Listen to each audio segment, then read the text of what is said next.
इस दिल से के एपिसोड में हम चर्चा करेंगे स्पेशल इंटेंसिव रिवीजन।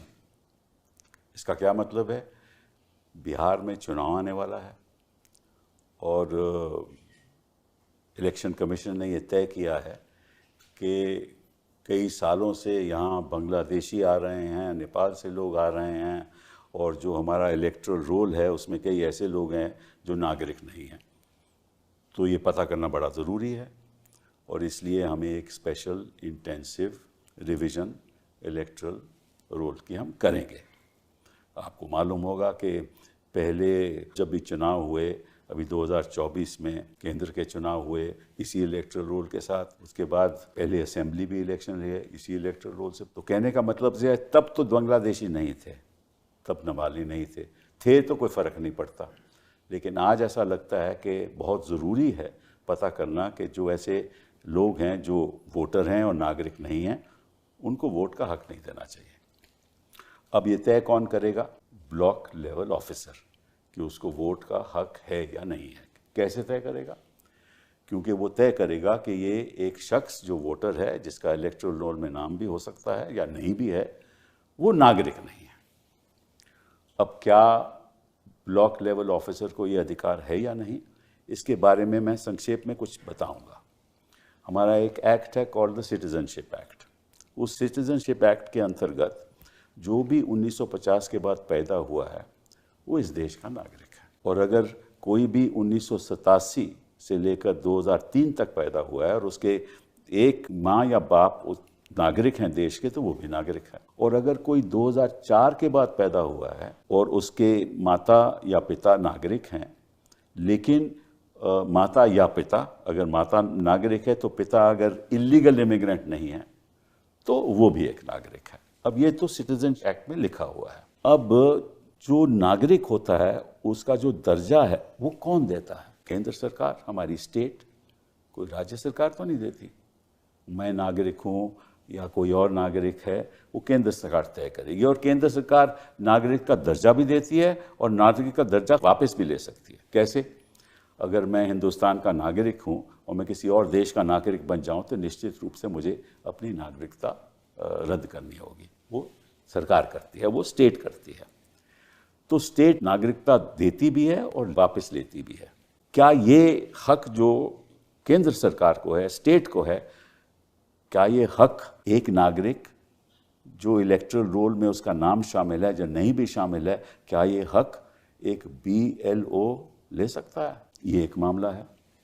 दूसरा कि इतनी जल्दबाजी क्यों? अब बिहार का चुनाव तो नवंबर में होगा ही होगा, उससे पहले होना पड़ेगा और उससे पहले एक नोटिफिकेशन इशू होगी। और जैसे ही नोटिफिकेशन इशू हो जाए तो निश्चित रूप से कोई कोर्ट जा ही नहीं सकता। तो इतनी जल्दबाजी क्यों बिहार के लिए? और तीसरी बात है कि ये जो एक नीति बनाई हुई है जिसके अंतर्गत लोगों को इन्यूमरेशन फॉर्म भरने हैं, उसमें कैसे भरेंगे, ये भी एक बहुत बड़ा मामला है, क्योंकि लोगों को मालूम ही नहीं है कि क्या फॉर्म में क्या भरना है, क्या नहीं भरना। तो चुनाव आयोग कहता है कि एक फॉर्म होगा, उस फॉर्म को आपको भरना होगा। और अगर 2003 में आपका इलेक्टोरल रोल में आपका नाम है, फॉर्म फिर भी आपको भरना है। और अगर आपका नाम नहीं है तो फॉर्म भरना है और फॉर्म भर के उसमें बताना है कि आपके पास बर्थ सर्टिफिकेट है या नहीं। चाहे आपके पास आधार कार्ड हो, आपके पास राशन कार्ड हो, आपके पास एपिक कार्ड हो जो इलेक्शन कमीशन देती है, उसका कोई महत्व नहीं है। तो ये सब बातों पे हम चर्चा करेंगे दो ऐसे लोगों से जो जानते हैं। एक तो जानता है कि ज़मीनी क्या हो रहा है और दूसरा जानता है, क्योंकि वो इलेक्शन कमिश्नर खुद रहे, कि इलेक्शन कमीशन का क्या ये हक है या नहीं है, किस तरह से इसको करना चाहिए। तो लवासा साहब, thank you very much for being here. Lavasa साहब, आपने MPhil मद्रास से किया, MBA साउथ ऑस्ट्रेलियन यूनिवर्सिटी से किया, 1980 के आप IAS के बैच हो, आप केंद्र सरकार में सचिव रह चुके हो, एनवायरनमेंट मिनिस्ट्री में, सिविल एविएशन में फिनेंस सेक्रेटरी रह चुके हो। फिर उसके बाद आप इलेक्शन कमिश्नर बने 2018 से 20 तक, और फिर आपने रिज़ाइन कर दिया और उसके बाद फिर आप ADB में चले गए और वहाँ आपने 2023 तक ADB के साथ काम किया और फिर आप हमारे साथ आज खड़े हैं। Thank you very much for being here.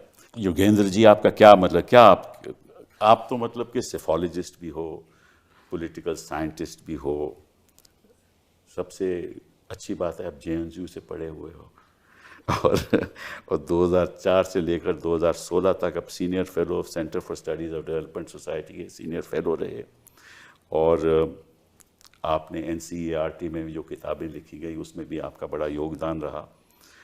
फिर आपने तय किया कि अब पॉलिटिक्स तो करना चाहिए क्योंकि देश में सुधार लाना चाहिए ना, तो आपने ज्वाइन कर लिया। फिर आप जरा नाराज़ हो गए, फिर आपने छोड़ दिया। उसके बाद अब अपना स्वराज इंडिया, स्वराज अभियान चला रहे हो। आपने बहुत खूब लड़ाई लड़ी हमारे कृषि के क्षेत्र में, जब आपने एग्रीकल्चरलिस्ट का साथ दिया, और आप रोज़ाना लिखते भी रहते हैं, हम पढ़ते भी रहते हैं, और आपको ख़ास तौर पे काफ़ी जानकारी है बिहार के बारे में। तो thank you very much for being here. Lavasa साहब, आपसे शुरू करता हूँ मैं कि ये क्यों हो रहा है, ये इलेक्शन कमीशन क्यों कर रही है? देखिए, इलेक्शन कमीशन का इख्तियार है कि वो इलेक्टरल रोल रिवीजन करती हैं। अलग अलग किस्म के रोल्स रिवाइज होते हैं। बट स्पेशल जी, ऐसा कोई रिवीजन है, कोई प्रावधान है? नहीं, ये नॉमेनक्लेचर आपको एक्ट में, रेगुलेशन में नहीं मिलेगा। स्पेशल इंटेंसिव रिवीजन, लेकिन इंटेंसिव रिवीजन, समरी रिवीजन ये होते रहते हैं। और इनफैक्ट मैंडेटरी भी है कि जब किसी स्टेट में या चुनाव होने वाला है तो उसके पहले वो करते हैं। और ये आज से नहीं, ये हमेशा से एक प्रणाली चली आ रही है।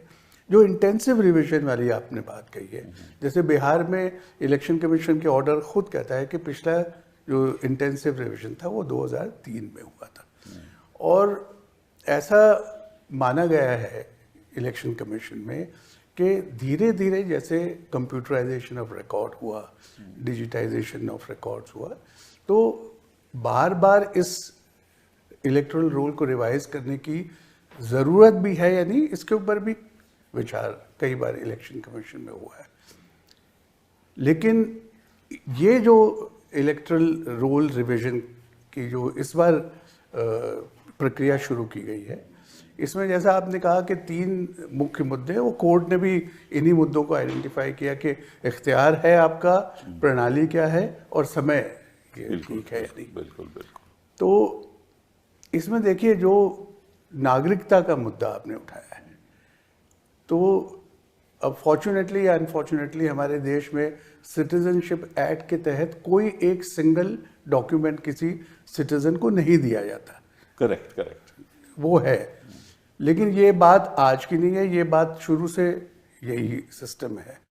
और आर्टिकल 326 भी कॉन्स्टिट्यूशन में था, जिसमें कहा था कि भारत का नागरिक ही वोट दे सकता है, बशर्ते कि वो 18 साल का हो और किसी और वजह से। नागरिकता तय कौन करता है? This is the point. तो in the absence of any particular document given by the government, election commission शुरू से 1950 से जब से इलेक्टोरल रोल बनाना शुरू किया, वो आर्टिकल 326 को भी पूरा करते हैं, और ये भी अपने आप को तसल्ली करते हैं कि भाई कोई गलत या इनएलिजिबल शख्स इसमें ना आए।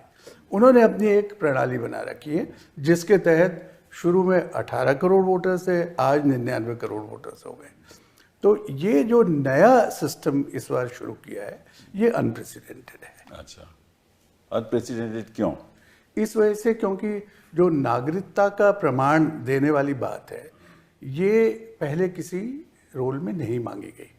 लेकिन ये ज़रूर है कि जो भी क्लेम करता है कि मुझे वोटिंग राइट मिलना चाहिए, वो सर्टिफाई करता है कि मैं सिटीजन हूँ इस कंट्री का, और वो अपनी डोमिसाइल का, बर्थ का प्रूफ देता है। वो कैसे प्रूफ देगा अगर वो है ही नहीं उसके पास? क्योंकि अभी जो इन्होंने 11 डॉक्यूमेंट लगाए हैं, मैं जो ऑर्डिनरी प्रोसेस है उसकी बात कर रहा हूँ। अगर आप कभी भी शुरू से देखें, जब वोटर अपने आप को रजिस्टर कराने जाता है, इवन आज भी अगर कोई नया वोटर बनना चाहता है, तो इलेक्शन कमीशन ने कहा है कि भाई ये फॉर्म है, ये भर दीजिए, ये डॉक्यूमेंट्स है, ये इनमें से कोई डॉक्यूमेंट दे दीजिए जिससे ये पता चले कि आप वहाँ रहते हैं, और उसके बाद में एक फिजिकल वेरिफिकेशन का प्रोसेस है। तो मेरा कहने का मतलब ये है कि चाहे कोई नया वोटर बनना चाहे ऑनगोइंग सिस्टम में, क्योंकि जैसा आपको पता है आजकल तो साल भर आप वोटर बन सकते हैं, क्योंकि 4 कट ऑफ डेट बनी है, पहले 1 होती थी। करेक्ट। तो चाहे नॉर्मल कोर्स में, चाहे आप रिवीजन के टाइम पे, किसी भी तरह से आप अगर वोटर लिस्ट में आना चाहते हैं इलेक्टोरल रोल में, प्रक्रिया वही है। तो ये जो सिटीजनशिप वाली बात है, ये एक नई बात है और इसी से काफ़ी विवाद शुरू हुआ है, क्योंकि सवाल ये है कि जो डॉक्यूमेंट्स आप अभी ले रहे हैं उनसे भी आप नागरिकता कैसे डिटर्मिन करेंगे। और जो ऑर्डर में 24 जून के ऑर्डर में इलेक्शन कमीशन ने ये कहा कि जिनका नाम 2003 की वोटर्स लिस्ट में आ गया उनका presumption of eligibility and presumption of citizenship है। तो लेकिन फॉर्म तो फिर भी उनको भरना पड़ेगा, और अगर नहीं भरेंगे तो वो भी इलेक्टर वोटर लिस्ट का उनका नाम कट जाएगा। लेकिन उसका मतलब ये भी हुआ कि इनडायरेक्टली आप ये कह रहे हैं कि 2003 के बाद जो लोग आए हैं जब तक वो सेटिस्फैक्ट्री प्रोसीजर पूरा नहीं करते तो उनके वो सिटीजन नहीं है। तो this is what has created all the controversy. Yogendra, ये बताओ कि अगर ब्लॉक लेवल ऑफिसर चाहे कि और कहे किसी मतदाता को कि भैया आप अभी वोटर लिस्ट में नहीं हो लेकिन आप हिंदुस्तान के नागरिक नहीं हो, तो उसको प्रूव करना पड़ेगा ना। आप इजाज़त दें तो मैं लवासा साहब की बात में थोड़ा ऐड करते हुए शुरू करूंगा। लवासा साहब ने कहा अनप्रेसिडेंटेड है, अभूतपूर्व है। 3 मायने में अभूतपूर्व। देखिए, पढ़ के इसलिए कि हमारे ऑडियंस को जरा समझ आ जाए। पहले जब मैंने अखबार में पढ़ा मुझे भी लगा ठीक है यार, रिवाइज कर रहे हैं, थोड़ा ज़्यादा सघन तरीके से रिवाइज कर रहे हैं, अच्छी बात है, फ़ायदा ही होगा, इत्यादि इत्यादि। फिर जब मैंने ऑर्डर देखा तो मेरा माथा ठनका। नंबर 1, ये रिवीजन नहीं है, ये कोरे कागज पर नए सिरे से वोटर लिस्ट बन रही है।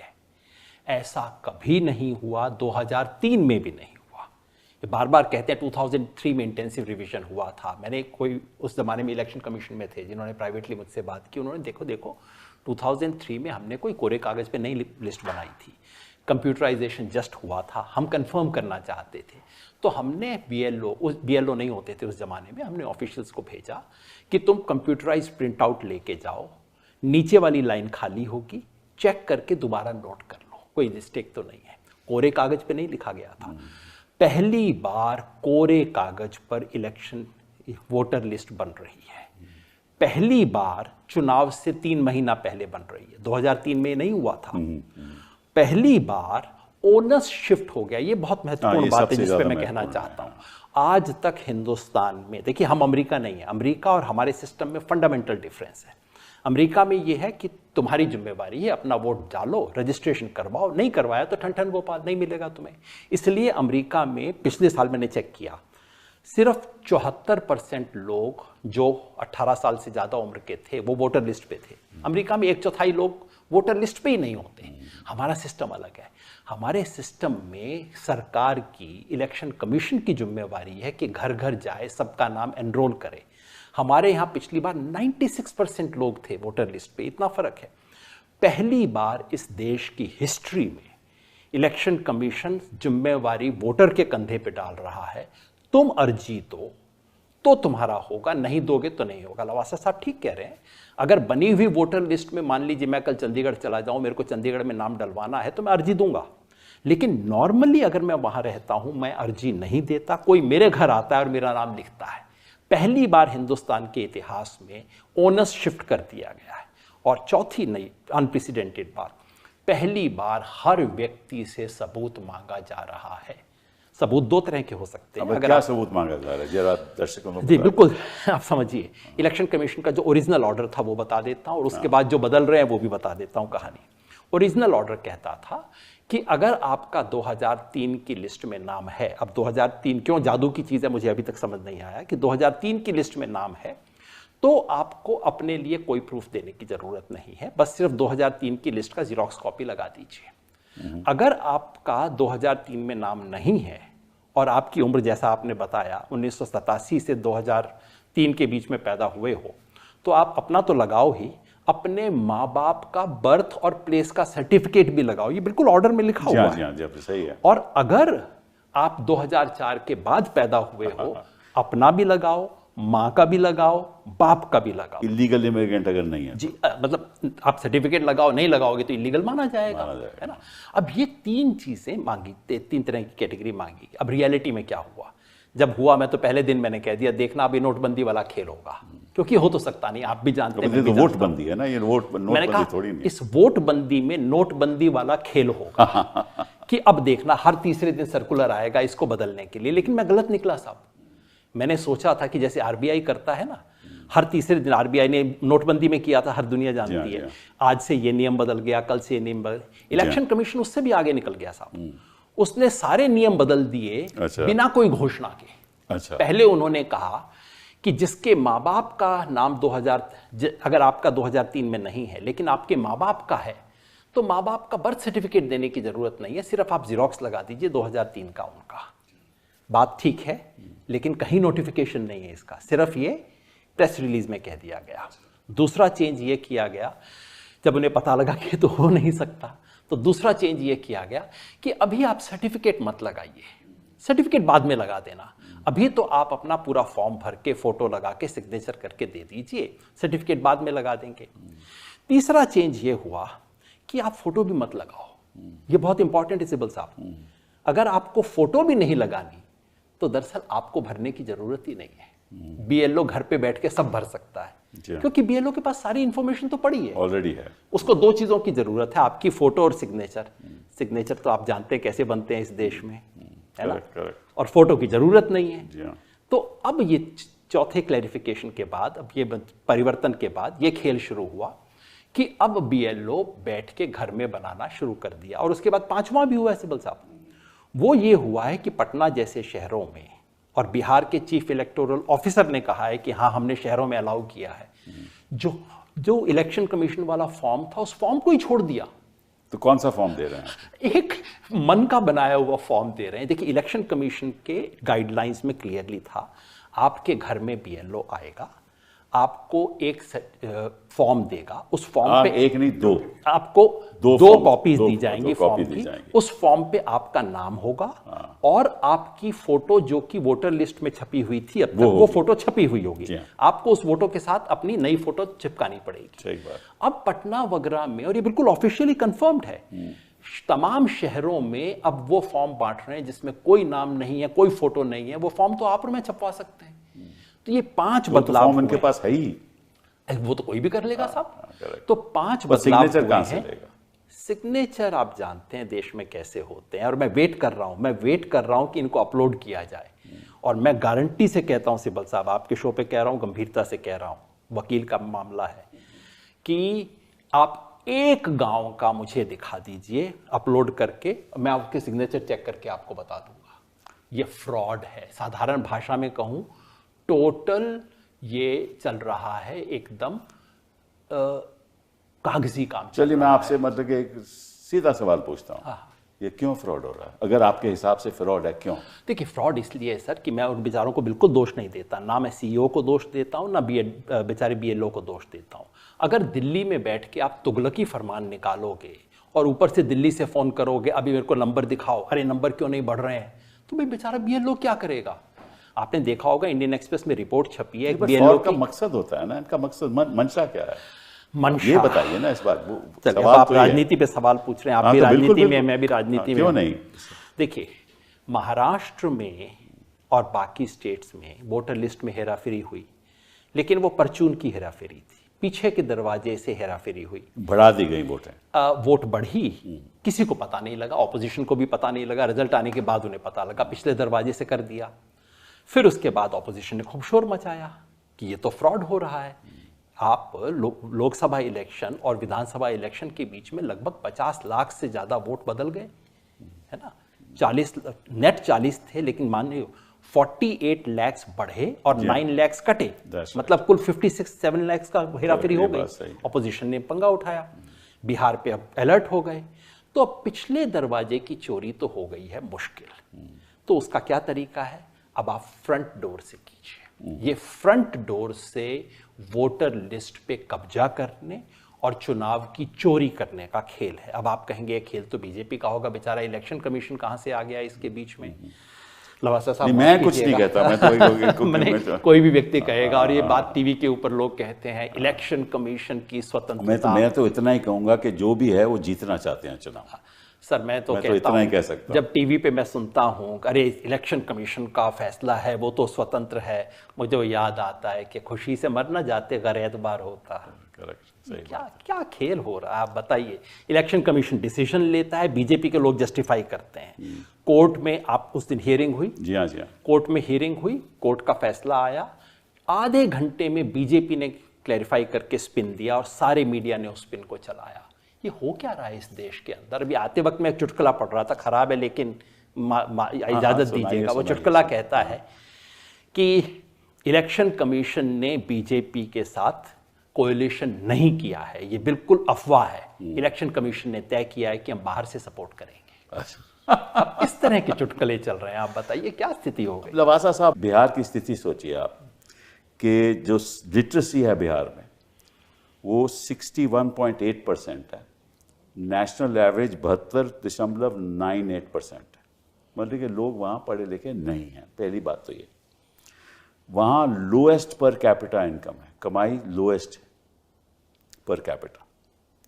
वहाँ 88% लोग देहात में रहते हैं, 88% लोग देहात में रहते हैं। और 9.3 मिलियन लोग, मतलब कि लगभग 1 करोड़ लोग माइग्रेंट हैं, मतलब कि गुजरात में जाए गए या कहीं और मिले नौकरी के लिए। और 38 में से 28 ऐसे डिस्ट्रिक्ट हैं जो मॉनसून के टाइम में, बारिश के टाइम में वो फ्लड हो जाते हैं। इस स्थिति में मैं आपसे पूछना चाहता हूँ, एज एन आप इलेक्शन कमिश्नर रहे हैं, इस स्थिति में आप बताइए कोई 1 करोड़ लोग जो माइग्रेंट है उसको क्या पता कि बिहार में क्या होने वाला है, कौन सा फॉर्म उसको फिल करना है। अगर वो नौकरी कर रहा है कहीं, उसका जो एम्प्लॉयर है वो कहेगा कि मैं आपको छुट्टी नहीं देता, क्योंकि उसको आकर फिल करना है। फिर ये कहते हैं हम फिजिकल वेरिफिकेशन करेंगे, मतलब कि उसके घर जाकर ये तय करेंगे कि वही आदमी है कि नहीं, फिर उसको दोबारा आना पड़ेगा। इतने गरीब लोग हैं जब बाहर जाते हैं कमाई के लिए, वो दोबारा आएंगे कहाँ से? जो फ्लड हो रहे हैं वहाँ लोग कहाँ से ये दस्तावेज देंगे? तो ये मतलब कि ये सबको मालूम है कि लाखों लोगों के पास बर्थ सर्टिफिकेट नहीं है, लेकिन ये आधार को नहीं मानते, ये एपिक कार्ड को नहीं मानते, ये राशन कार्ड को नहीं मानते। तो मतलब कि मानते किस चीज़ को हैं फिर ये? देखिए ऐसा है कि जो जो बातें आपने कही वो सब अपनी जगह ठीक है, लेकिन मैं ये कहता हूँ कि अगर ये सब चीज़ें ना भी हो किसी स्टेट में, तब भी इतनी जल्दबाजी में करने का कोई औचित्य नहीं है। ठीक है। मतलब आप अगर नए सिरे से इलेक्टरल रोल बनाना चाहते हैं और अगर आप ये मकसद है कि इनएलिजिबल वोटर्स को नहीं हम इसके अंदर रहने देंगे, ये this is one of the stated objectives. और जो प्रणाली आपने बनाई, ये प्रक्रिया, वो इतनी इलेबोरेट है और जिस किस्म के लोगों से आप डील कर रहे हैं, तो ये ज़रूरी है कि आप एडिक्वेट टाइम, समय दें लोगों को, पहले तो समझाएं और जो स्टेक होल्डर्स हैं उनके साथ बहुत इलेबोरेट बातचीत करें, उनके व्यूज़ जानें कि भाई अगर इस किस्म का हम एक प्रोग्राम चला रहे हैं तो उसको कैसे कार्यान्वित किया जाए। तो मैं ये समझता हूँ कि हमेशा से इलेक्शन कमीशन एक कंसल्टेटिव अप्रोच अपनाता रहा है। इंक्लूसिव, कंसल्टेटिव नहीं, इंक्लूसिव। That is inclusive. नहीं, एक तो कंसल्टेटिव और दूसरा as far as the people are concern, it's a very inclusive empathetic approach कि भाई कोई बात नहीं, जैसे कहा कि no voter should be left behind, हम आपके पास आएंगे और आपका वोट दर्ज करेंगे, एक ड्राफ्ट बनाएंगे, किसी को ऑब्जेक्शन है तो आप ऑब्जेक्शन करो। तो एक तो ये बात है। दूसरी बात जो हमने पहले भी कर ली, टाइमिंग, कि ये क्या ज़रूरी है कि अब जब 4 महीने रह गए या 3 महीने रह गए इलेक्शन के, तो इस वक्त इसको करना क्यों ज़रूरी है, जब जनवरी इस साल में एक रिवाइज्ड इलेक्टोरल रोल छपा है। पिछले साल जनरल इलेक्शन हुआ है और जो 2003 के बाद 5 जनरल इलेक्शन लोकसभा के और 5 असेंबली इलेक्शन इसी वोटर लिस्ट से बने, इन वोटर लिस्ट में। और जैसा मैंने कहा, प्रक्रिया तो सारी वो की वही है।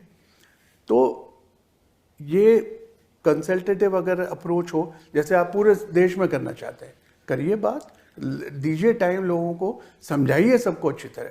होगा कैसे? आप करना भी चाहें, मैं सच में आपको सीधा सवाल पूछना चाहता हूँ, अगर इलेक्शन कमीशन चाहता भी है वो कैसे प्रूव करेंगे कि ये नागरिक नहीं है जब तक उनके पास दस्तावेज नहीं होंगे?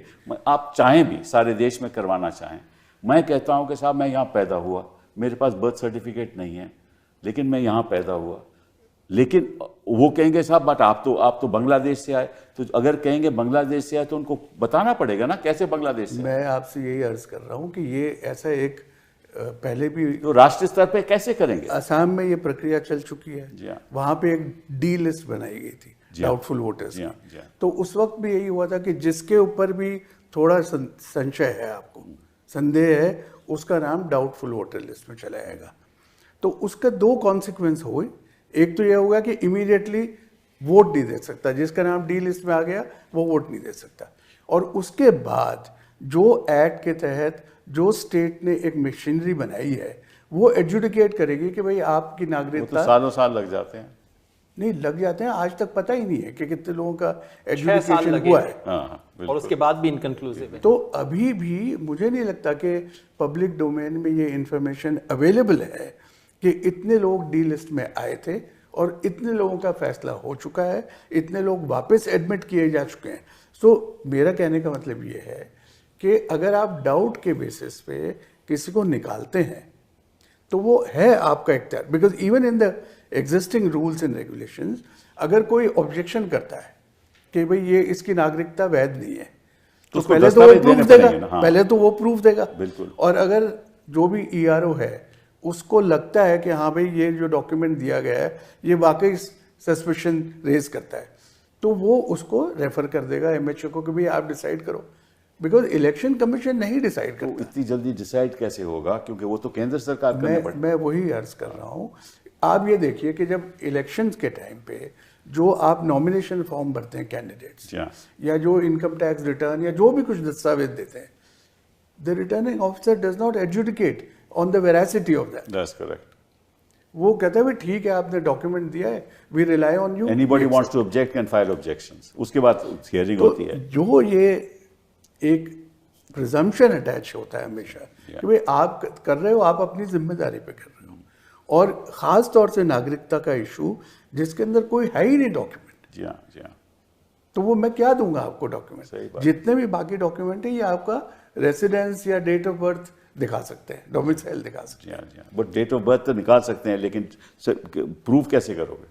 सर्टिफिकेट कहाँ से लाओगे?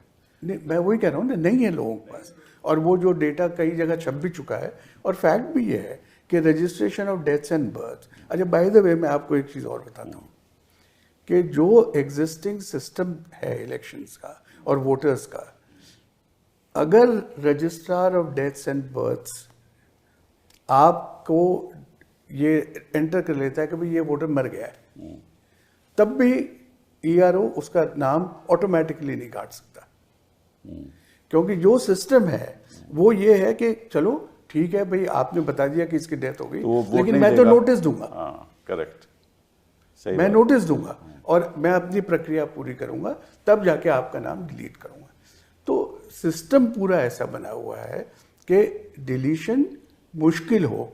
और एक बात और भी जो अप्रिशिएट करनी चाहिए, और इलेक्शन कमीशन का रवैया है ये, जैसे डुप्लीकेट वोटर्स का बहुत मसला उठता है। करेक्ट। कि अब ये एक वोटर की जिम्मेदारी इलेक्टर की कि वो एक जगह से ज़्यादा एनरोल ना करे, फिर भी इलेक्शन कमीशन एक ये रवैया अपनाता है कि कोई बात नहीं, अगर even if it is an offence, मुझे नहीं लगता कि आज तक किसी के खिलाफ कोई केस दर्ज किया है कि आपने दो जगह अपना नाम रखा हुआ है, क्योंकि इलेक्शन कमीशन ये कहता है कि भाई वोट देने तो एक जगह ही आओगे, बिल्कुल सही, तब हम ब्लॉक कर लेंगे आपको। तो ये जो एटीट्यूड रहा है इंक्लूसिव, वो हमेशा से रहा है, और इसी वजह से it has earned the credibility. Yogendra ji, मैं समझ लीजिए मेरा इलेक्टरल रोल पे 2003 पे मेरा नाम है, मैं माइग्रेंट हूँ, यहाँ फ्लड आ गए तो मैं वहाँ रहता हूँ, मुझे फॉर्म तो फिर भी फिल करना है? एब्सोल्युटली, हर एक को। अच्छा, अगर मैंने फॉर्म नहीं फिल किया, मेरे एम्प्लॉयर ने कहा कि सर मैं नहीं जा सकता, तो मेरा वोटर नाम, मैं वोट नहीं दे पाऊंगा। आप इलेक्शन कमीशन को ठीक से समझ नहीं रहे हैं सब्बल साहब। देखिए इलेक्शन कमीशन ने कई सालों से कोशिश कर रहा हूँ। नहीं, आप नहीं समझते ना। देखो इलेक्शन कमीशन कह रहा है कि हर दिहाड़ी का मजदूर जो कि दिल्ली बम्बई में काम करता है, जो यहाँ पे गेट पे खड़ा होकर चौकीदारी करता है, जो मशीनरी का काम करता है, वो साथ में लैपटॉप तो रखता ही होगा अपने साथ। हाँ, जरूर। तो आप लैपटॉप से डाउनलोड कर लीजिए, इलेक्शन कमीशन ने दिया है। तो हर दिहाड़ी का मजदूर अपने लैपटॉप से डाउनलोड कर लेगा और उसके बाद उसमें अपने फोटो, अपने सारे डॉक्यूमेंट्स को अपलोड भी कर देगा। अब ये बताइए, ये बात आपको समझ नहीं आती? इलेक्शन कमीशन कह रहा है, मैं नहीं कह रहा, ये सब इनके प्रोविजंस हैं। आप ये किस दुनिया में रहते हैं ये लोग? मुझे भारत हो चुका है, आप किस दुनिया में रह रहे हो? जी, मेरे तो सब, आपने बताया बिहार में आधे से ज्यादा जिलों में बाढ़ आती है और बिहार की बाढ़ का इन दिल्ली वालों को समझ है कि बिहार की बाढ़ का मतलब क्या होता है? आपके घर पे पानी नहीं बहता, गांव के गांव चले जाते हैं। बिल्कुल, बिल्कुल। उस बिहार में आप बारिश के मौसम में 1 महीने में चमत्कार करवाना चाहते हो? मैं तो हैरान हूँ चिब्बल साहब। और ये जो चुनाव आयोग के कंसल्टेटिव, हमारे नए चुनाव आयुक्त आए, उन्होंने कहा साहब आई बिलीव इन कंसल्टेशन, और उन्होंने लिस्ट जारी कर दी कि हमने 4000 कंसल्टेशन कर लिए हैं। अगर आपको उसमें नहीं बुलाया तो आपकी कमजोरी है। 4000 कंसल्टेशन हो चुके हैं इस देश में। और उसके बाद पार्टी के लीडर्स से, टॉप लीडर्स से 1-to-1 उन्होंने मुलाकात भी की। ये सब मई के महीने के एंड तक हो गया। एक भी कंसल्टेशन में इतने बड़े विचार का जिक्र भी नहीं हुआ कि पूरे देश में हमें वोटर लिस्ट को इंटेंसिवली रिवाइज करना है। हमारे मुख्य चुनाव आयुक्त साहब ने 30 मई को, यानी कि जस्ट 24 दिन पहले, एक मीडिया में खबर है कि वो इस देश के चुनाव में बेहतरीन रिफॉर्म करने वाले हैं और 21 नए इनिशिएटिव लेने वाले हैं, 21। उस 21 की लिस्ट में इसका जिक्र नहीं है। तो मतलब मुझे तो पता नहीं था, बिहार वालों को तो पता नहीं था, खुद इलेक्शन कमीशन को नहीं पता था, चीफ इलेक्शन कमिश्नर को नहीं पता था 30 मई तक। तो 30 मई और 24 जून के बीच में ऐसा क्या हो गया कि अचानक आपको पूरे देश की वोटर लिस्ट को हमें बिल्कुल नए सिरे से लिखना है, इसका इल्हाम हो गया। वोटर लिस्ट में कई प्रॉब्लम्स हैं, बिल्कुल ठीक करनी चाहिए। और अगर मान लीजिए चुनाव आयोग को लग रहा था कि बिहार में कोई विशेष प्रॉब्लम है, हालांकि चुनाव आयोग का ऑर्डर ये कतई नहीं कहता कि बिहार में कोई प्रॉब्लम है, वो कहता है पूरे देश में माइग्रेशन होता है, पूरे देश में लोग इधर से उधर जाते हैं। तो पॉलिटिकल पार्टी का है ना। जी, एग्जैक्टली। तो अगर आपको लग रहा था कि भाई बिहार में अभी भी, हम जनवरी में हमने बैठ के किया है, जनवरी में आपने खुद इलेक्शन कमीशन ने जनवरी में लिस्ट निकाली है, चलिए आपको भरोसा नहीं अपनी लिस्ट पे, आपको लग रहा है इन 3 जिलों में एक्स्ट्रा प्रॉब्लम हो सकती है, special revision is meant exactly for that. Election commission कह सकता है कि 3 जिलों में, 5 तहसीलों में हम स्पेशल वो करवाएंगे, नहीं। आपके पास ये पावर है कि आप कंस्टिट्यूएंसी और आप 10 गांव का करवा सकते हैं। आप कह सकते हैं नेपाल के साथ लगे हुए सब इलाकों का करें, क्योंकि बिहार में फॉरेनर का इशू बांग्लादेश का नहीं है, वो नेपाल का इशू है। खैर, ये सब कर सकते हैं। बांग्लादेश किसी और तरीके से बितवा सकते हैं। पर जो वो मन में, एक्चुअली हिंदी में कहावत है साहब, सावन के अंधे को हरा ही हरा नजर आता है। तो ये आजकल वाले जो है, इन्हें भी हरा ही हरा दिखता है सब तरफ, पता नहीं किस मौसम में हुए थे। तो अगर इलेक्शन कमीशन चाहता, उसके पास सारी पावर्स थी जून के महीने में कि ठीक है हम एक और रिवीजन करवाते हैं। ये नए सिरे से वोटर लिस्ट बनाने की कहां से जरूरत पड़ी, कोई मुझे ये समझा। तो आप समझते हो this is a special irresponsible revision? That's a good name, that's a good name, special irresponsible revision. जी, विद नो रिस्पांसिबिलिटी ये काम हो रहा है। और देखिए सर, आप देखिए सर, 24 तारीख की शाम को दिल्ली से फरमान जारी होता है, 4 हफ्ते में इसको लागू करना है। अगले दिन सुबह से बिहार में शुरू हो जाएगा। जी हाँ। कभी सुना आपने ये? अरे ये तो जर्मनी में ऐसी चीजें हैं। ये सरकार इतनी एफिशिएंट है, आपको अंदाजा नहीं। तो गलती आपकी है कि आप समझ नहीं पा रहे। क्योंकि एक का बात करते हैं और तुरंत काम शुरू हो जाता है। जी। देखिए, तो 24 तारीख की शाम को यहां से ऑर्डर इशू होता है और 25 तारीख की सुबह तक करोड़ों form, unique curated form print होके पहुंच गए और अगले दिन सुबह तक, और बीएलओ का ट्रेनिंग भी हो गया आधी रात को, है ना, क्योंकि शाम तक तो किसी को नहीं पता था। तो बीएलओ का ट्रेनिंग भी हो गया। इंसिडेंटली बिहार के 1 लाख बीएलओ में से 20,000 आज की तारीख में भी अपॉइंट नहीं हुए। ये भी बात सही, बीएलओ है नहीं, पर बेचारों का ट्रेनिंग भी हो गया, फॉर्म भी छप गए और अगले दिन एक फोटो छप गया कि हाँ जी बिहार में शुरू हो गया। मतलब ये कर क्या रहे हैं, किस अच्छा, देश में रहते हैं? बिहार में लगभग 7.9 करोड़ लोग हैं ना। जी जी। उसमें से जो 2003 की वोटर लिस्ट में थे वो लगभग 4.96 हैं, ठीक है ना, करोड़ लोग, ठीक है ना। और उनका नाम वोटर लिस्ट पे था। उनमें से कई की मृत्यु हो गई होगी, कई चले गए होंगे, तो वो तो रिवाइज करते हैं। लेकिन वो जो प्रक्रिया है वो तो चलती रहती है, क्योंकि जनवरी 1 में वोटर लिस्ट बनती है, अगले जनवरी में फिर उसकी रिवीजन होती है। तो रिवीजन 2003 तक आज तक हो रही है।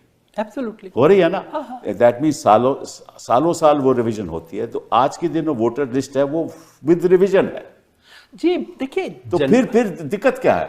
अगर खुद चुनाव आयोग ने वो रिवीजन किया है तो आज दिक्कत क्या है फिर? मतलब अगर ये सवाल उठता है। क्यों लवासा साहब? देखिए, मैं 2-3 और चीजें भी आपसे कहना चाहता हूँ कि अब जैसे लेटेस्ट स्टेटमेंट ये है कि 6 करोड़ 60 लाख के करीब फॉर्म्स जमा हो गए। जी हाँ।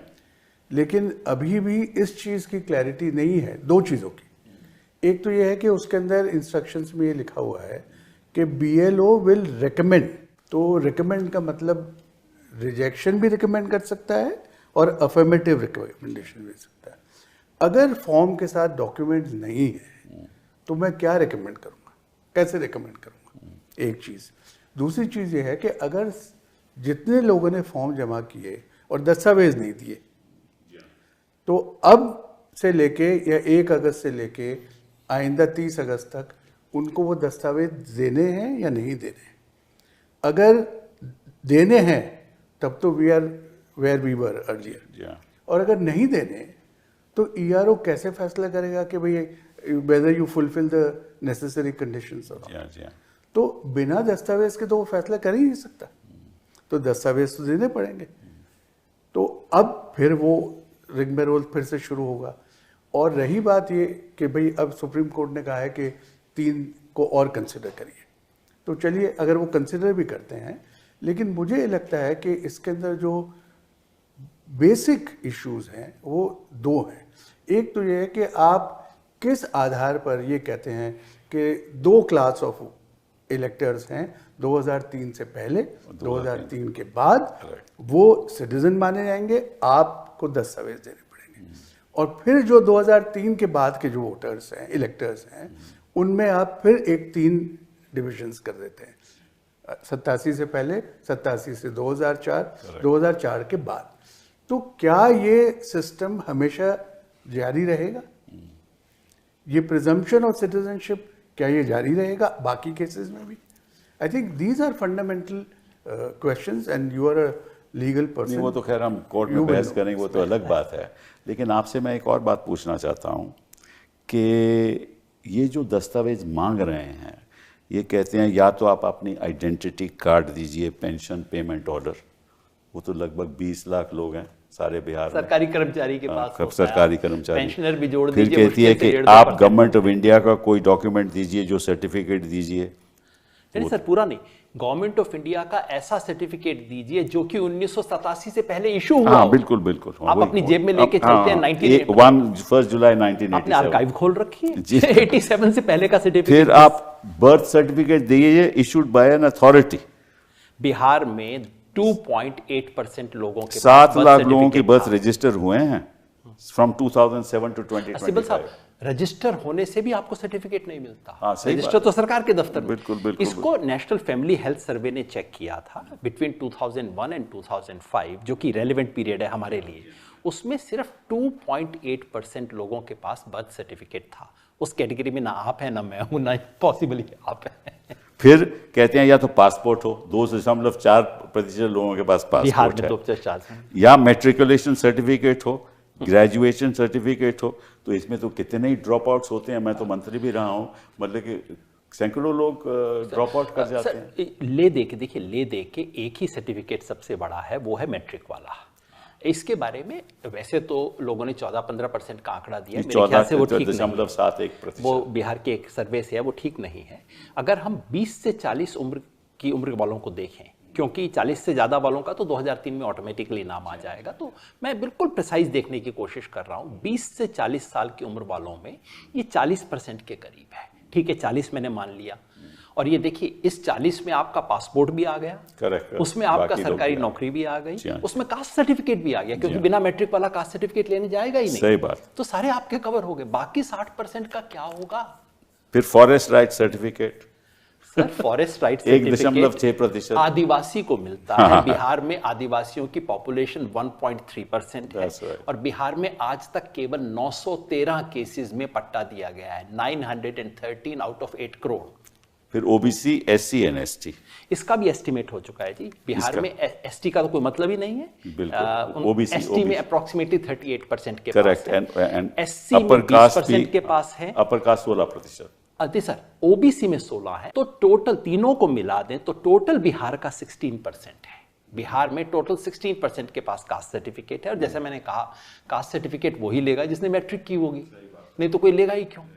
अब एक चीज और बिहार में शुरू हुई है, रेजिडेंस सर्टिफिकेट, आवास प्रमाण पत्र, जो कि आपको मिल सकता है। कोई लेता नहीं था, लेकिन अब एक एक जिले में 2-2 लाख एप्लीकेशन शुरू हो गई है। अच्छा, आवास प्रमाण पत्र कैसे मिलेगा? मजेदार कहानी है साहब, सुनिए।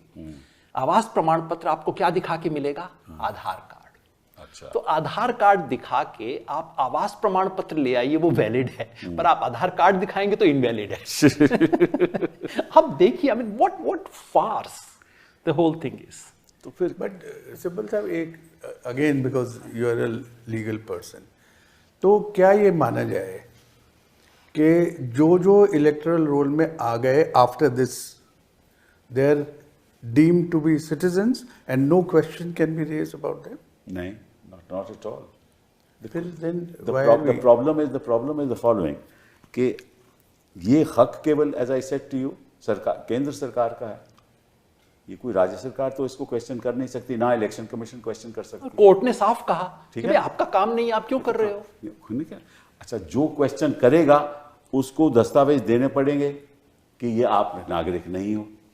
उसका एक प्रोसेस होना चाहिए, नोटिस होना चाहिए, दस्तावेज उसको मिलेंगे जिसके खिलाफ ये कार्रवाई हो रही है, वो जवाब देगा, फिर उसकी सुनवाई होगी, फिर उसका फैसला होगा, फिर वो कोर्ट में जाएगा, फिर वो अपील में जाएगा, फिर सुप्रीम कोर्ट जाएगा। तब तक तो कई सालों को वोटर ही नहीं रहेगा। इसीलिए मैं कह रहा हूँ कि जो लफ्ज इस्तेमाल किया है कि 2003 तक जो लोग हैं उनकी एविडेंशियरी वैल्यू ऑफ एलिजिबिलिटी, वो कैसे एंड प्रिजम्पशन ऑफ, वो कैसे मान रहे हैं? वही इंपॉर्टेंट, वो कैसे मान रहे हैं आप बताइए? क्योंकि उनका वोटर लिस्ट पे नाम है तो उनकी नागरिकता कोई क्वेश्चन नहीं कर सकता।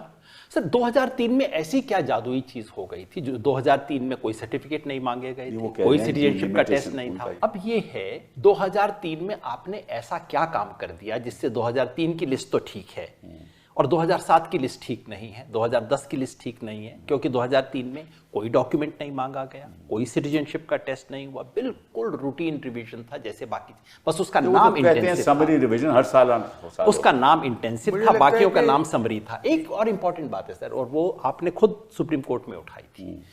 हिंदुस्तान के कॉन्स्टिट्यूशन का आर्टिकल 10 आपको प्रिजम्पशन ऑफ कंटिन्यूटी देता है, ये आपने उठाया था कोर्ट में। एक बार अगर आपको सिटीजन मान लिया गया तो उसके बाद आपको प्रिजम्पशन ये होगा कि आप सिटीजन हैं। अब क्या किया, अगर आपने 10 बार वोट दे दिया तो भाई आपको माना गया ना, वोट वही दे सकता है जो सिटीजन ऑफ इंडिया है। आप 10 बार वोट दे चुके हो, प्रिजम्पशन है। उसके बाद मैं कहता हूं कि नहीं, तुम फॉर्म भरो, फॉर्म नहीं भरा तो टाटा बाय बाय, तुम हिंदुस्तान के सिटीजन नहीं हुए। कैसे हो सकता है? Non inclusion is deletion. तो प्रिंसिपल ये रहा कि भाई एक भी शख्स जिसका हक है वोट करने का, उसको आप नजरअंदाज नहीं कर सकते। अगर जिसका हक नहीं है वो आप दस्तावेज देके प्रूव करिए कि उसको हक नहीं है। यही बात जस्टिस बागची ने मुझे तो दरअसल नहीं कही लगता थी कि कोई भी ये कह रहा है कि नॉन सिटीजन को वोटिंग राइट मिलनी चाहिए। कोई नहीं कह रहा नहीं मिलने चाहिए, लेकिन इसका मतलब नहीं कि जो सिटीजन है उसके भी वोट आप छीन लो, उसका भी हक छीन लो। जो व्यक्ति 24 जून 2025 को जिसका नाम वोटर लिस्ट में था, और अगर उसका नाम 1 अगस्त की ड्राफ्ट इलेक्टोरल रोल्स में नहीं आता तो ये खुल्लम खुल्ला हिंदुस्तान के संविधान का उल्लंघन है। नहीं आएगा। आपको उस व्यक्ति को डिलीशन का नोटिस देना पड़ेगा, आपको लंबी कार्रवाई करनी पड़ेगी। कैसे होगा? योगेंद्र जी, वो नोटिस नहीं देंगे, फिर आप कहेंगे कि साहब ऐसे आपने नोटिस नहीं दिया, तब तक चुनाव हो जाएगा, सरकारें बन जाएंगी। यही खेल है सारा, यही खेल है। वो जो कहते हैं ना, बस अब धूल में लठ मार दो, इतनी धूल उड़ेगी, जब तक धूल सेटल होगी तब तक काम निपट लेगा। करेक्ट है ना। किस तरीके से ये काम हो रहा है, इसलिए हो रहा है कि जो लोगों का हक नहीं है वोट देने का, उनको शंका है कि ऐसे करोड़ों लोग हैं जिनको हक नहीं है, और इसलिए हम नहीं चाहते कि वो यहाँ वोट करें।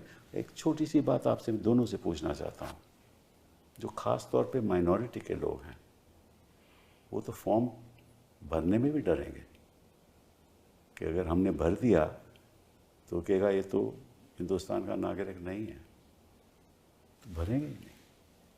ये भी हो सकता है। लोग डरते हैं ना कि भाई मैं कई सालों से रह रहा हूँ, कल को ये ना कहें कि मैं नेपाल से आया या मैं बांग्लादेश से आया।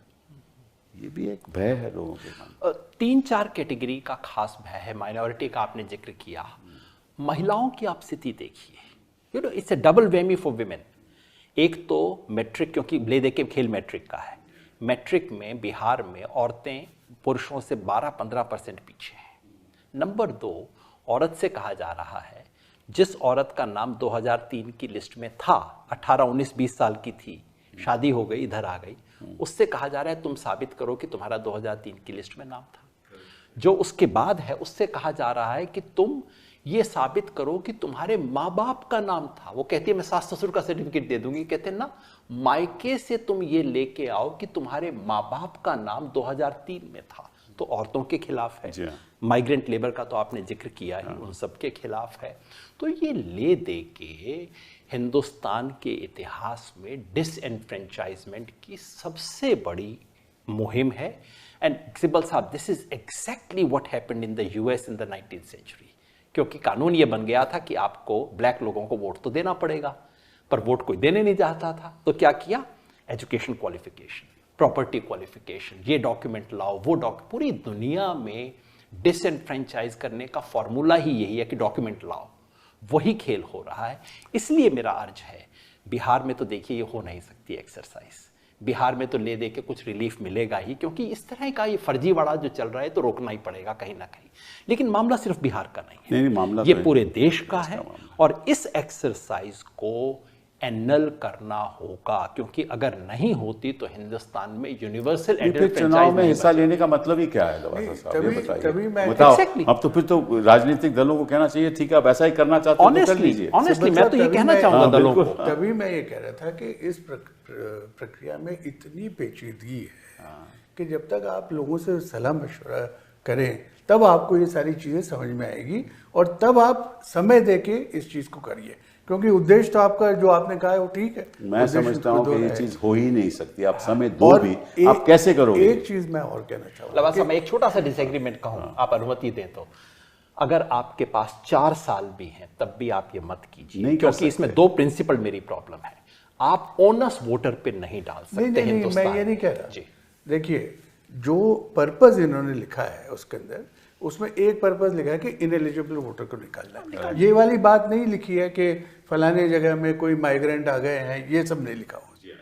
मैं तो ये कहता हूँ कि अगर आपके पास ये इनपुट है कि कहीं किसी डिस्ट्रिक्ट के अंदर बहुत ज्यादा इलीगल लोग आए हुए हैं, आप करिए उसको डिक्लेयर। वो तो इलेक्टरल लो से कोई ताल्लुक नहीं, वो इन्फॉर्मेशन तो इंडिपेंडेंट है। दिस इज नहीं, but even if election commission gets this input कि जी फलाना इलेक्टरल रोल बुरी तरह से इन्फिल्ट्रेट हो चुका है, नहीं, but even that there has to be some there has to be some input, credible and some basis, and basis. then you have to do it in consultation with the people. वो भी एक व्यक्ति centric होगा ना। But एक चीज मैं ये तो नहीं कह सकता कि सारे इस डिस्ट्रिक्ट में सारे ही कुछ बैठे हैं कि देखिए, all said and done, election commission has been in existence for 74 years. Not in this form. No, in whatever form. And if this form did not exist earlier, who knows, this form will change again. So that's not the point. The institution, I think, it has performed very well. Yes. And ये जो हम कह रहे हैं ना, बड़े मुश्किल जो टास्क है वो भी इलेक्शन कमीशन करवाता है with the support of the government machinery. तो उनका ट्रैक रिकॉर्ड जो है वो अच्छा रहा है, और हमको उम्मीद यही करनी चाहिए कि they will adopt an empathetic and practical approach. ये उम्मीद हम इसी पे मैं एक छोटा सा बात कह के ख़त्म करूं अपनी तरफ से। एक ज़माना था लवासा साहब, मैं दुनिया में जाके हिंदुस्तान की इलेक्टोरल प्रोसेस की डंका बजाता था। मैं अमेरिका में जाके मैंने कहा, ये जब फ्लोरिडा वाला हो गया था उनका 2004, जी, हाँ। मैंने कहा भैया जरा हिंदुस्तान आ जाओ, हमारे इलेक्शन कमीशन से कुछ सीख लो। जब 2002 में इलेक्शन कमीशन ने अपनी 50th एनिवर्सरी किया था, बड़ा सेलिब्रेशन, एक्चुअली उन्होंने मुझे बुलाया और कहा कि हम नहीं बताएंगे इलेक्शन कमीशन के बारे में, तुम बताओ। दुनिया भर के इलेक्शन कमिश्नर्स को बुलाया गया था, मैंने उनके सामने बताया था हिंदुस्तान का इलेक्शन कमीशन क्या चीज़ है। आज मेरा सर शर्म से झुक जाता है, मजाक बना दिया इन लोगों ने इतनी महान इंस्टीट्यूशन का। लेकिन जैसा आप कहते हैं ये दिन भी गुजरेंगे। कौन इंस्टीट्यूशन का मजाक नहीं बनाया, ये सच कह रहे हैं आप, सच कह रहे हैं। स्थिति तो ये है हिंदुस्तान की। सच भी चलिए, वी ऑल होप कि भाई कुछ ना कुछ इससे अच्छा निकलेगा और कोर्ट इसको बारीकी से देखेगी और फिर सुबह होगी। नतीजा पहुंचेगा। बहुत बहुत धन्यवाद आपका। Thank you. Thanks for watching. Stay tuned with us and hit the like, share, and subscribe buttons.